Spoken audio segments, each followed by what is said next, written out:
قطب بنارس حضرت مولانا رضا علی بنارسی رحمۃ اللہ علیہ میں جس زمانے میں ہوش سنبھالا وہ سیاسی لحاظ سے ہندوستان کے لیے نہایت نازک دور تھا۔ ملک کے بیشتر حصوں پر انگریز قابض ہو چکے تھے، جو علاقے رک گئے تھے وہ بھی انگریزوں کے نشانے پر تھے اور پورے طور پر خطرے میں تھے۔ بنارس تو بہت پہلے ہی انگریزی قبضے میں جا چکا تھا۔ ایک طرف تو یہ تھا، دوسری طرف انگریز اسلام کو بھی ہندوستان سے مٹانے کے لیے طرح طرح کے بہانے استعمال کر رہے تھے۔ قطب بنارس ملک کے ان تمام حالات پر نگاہ رکھے ہوئے تھے اور انگریزوں کی ساری سازشوں اور چالوں کو بہت قریب سے دیکھ اور سمجھ رہے تھے۔ ان کی دلی آرزو تھی کہ کسی طرح ملک سے فرنگی حکومت کا خاتمہ ہو اور دوبارہ مسلمانوں کی سلطنت قائم ہو۔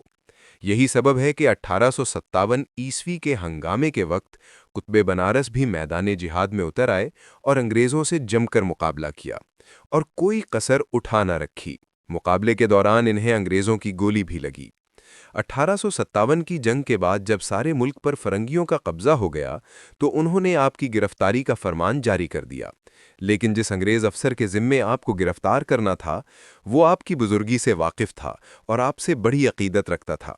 اس نے عرض کیا، حضور آپ بنارس چھوڑ دیں، کیونکہ اگر ہم آپ کو گرفتار کریں تباہ و برباد ہوں، اور نہ کریں تو ملازمت سے ہاتھ دھوئیں۔ اس کی باتوں کا لحاظ کرتے ہوئے آپ نے بنارس چھوڑ دیا اور چنار شریف حضرت قاسم شاہ سلیمانی رحمۃ اللہ علیہ کی خانقاہ میں رہنے لگے۔ لیکن کچھ عرصہ بعد جاسوسوں کے ذریعے سے گورنمنٹ کے ذمہ داران کو اس کی خبر لگ گئی۔ انہوں نے سجادہ نشین صاحب پر دباؤ ڈالا کہ آپ انہیں اپنے یہاں سے ہٹا دیں ورنہ آپ کی بھی خیریت نہیں ہے۔ سجادہ نشین صاحب اس سے بے حد گھبرا گئے اور معذرت خواہ ہوئے کہ اب ہم آپ کو اپنی خانقاہ میں پناہ نہیں دے سکتے۔ یہ دیکھ کر آپ بنارس واپس چلے آئے۔ ظاہر ہے یہ حضرت قطب بنارس کے لیے نہایت نازک وقت تھا۔ حکومت وقت دشمن جان تھی اور گرفتاری کے درپائے کوئی یار و مددگار ایسا نہ تھا جو انہیں ظالم حکومت کے شر سے بچا سکتا۔ ایسے میں قطب بنارس نے ایک بڑی پردرد نعت لکھی اور ایک رات گوشتۂ پنہائی میں بیٹھ کر رو رو کر اسے بارگاہ رسالت صلی اللہ علیہ وسلم میں پیش کرنے لگے۔ ابھی تھوڑی ہی دیر ہوئی تھی کہ چند افراد پالکی لیے ہوئے دروازے کے باہر حاضر ہو گئے اور آپ سے بولے کہ اس پالکی میں سوار ہو جائیے۔ آپ نے محسوس کر لیا کہ یہ غیبی مدد ہے، اس لیے کچھ پوچھے بغیر پالکی میں سوار ہو گئے۔ پالکی چلی اور تھوڑی ہی دیر میں بمبئی کے قریب ایک جنگل میں پہنچ گئی۔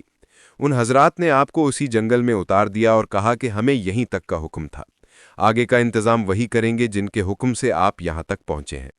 جب صبح ہوئی تو ایک بڑا دلچسپ واقعہ پیش آیا۔